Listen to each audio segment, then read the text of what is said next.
Alors, on se retrouve pour le calcul mental. Donc cette semaine, on va faire un exercice qui est un petit peu l'inverse du travail qu'on a fait la semaine dernière.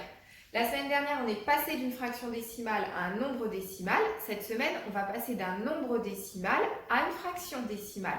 Donc moi, je vais vous dire un nombre décimal et vous, sur votre ardoise ou sur votre cahier de brouillon, vous allez devoir écrire la fraction décimale. Donc je fais un exemple avec vous.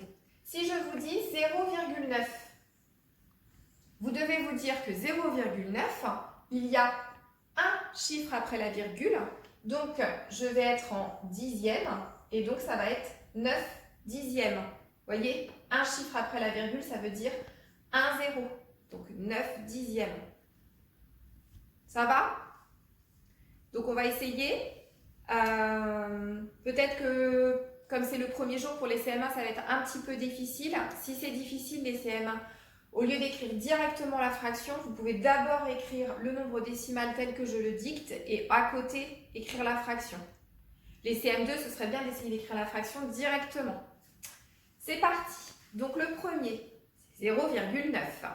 Donc on écrit directement la fraction, les CM2. Un petit tiré, 1,8. Donc petite astuce, si je dis 1,8, on doit écrire directement 18 en haut et réfléchir combien il y avait de chiffres derrière la virgule, donc combien je vais mettre de 0 en bas. Donc c'était 1,8. Ensuite, 0,2.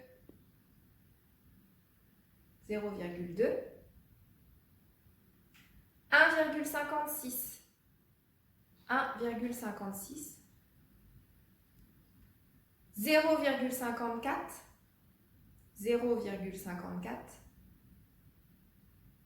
0,4, 0,4,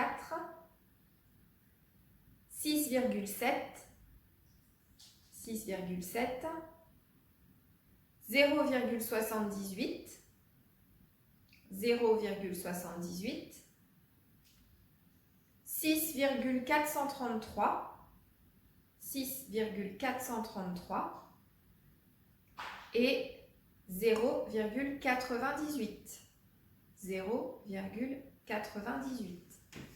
Donc on passe à la correction.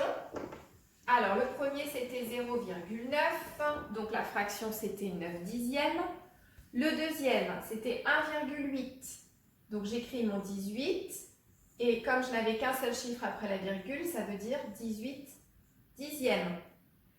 0,2, ça fait 2 dixièmes. 1,56. J'enlève ma virgule, je me suis décalée de 2 crans, donc ce sont des centièmes, ça fait 156 centièmes. 0,54, pareil, je me suis décalée de 2 crans, donc ça fait 54 centièmes. 0,4, ça fait 4 dixièmes. 6,7, ça fait 67 dixièmes. 0,78, ça fait 78 centièmes. 6,433, ça va faire 6433. Je me suis décalée de 3 rangs, donc je suis en millième. Donc ça fait 6433 millièmes. Et le dernier, 0,98, ça fait 98 centièmes. C'était peut-être un petit peu difficile pour les CM1, donc on recommencera demain et vous aurez aussi le droit demain d'écrire le nombre décimal à côté si ça vous aide. Voilà!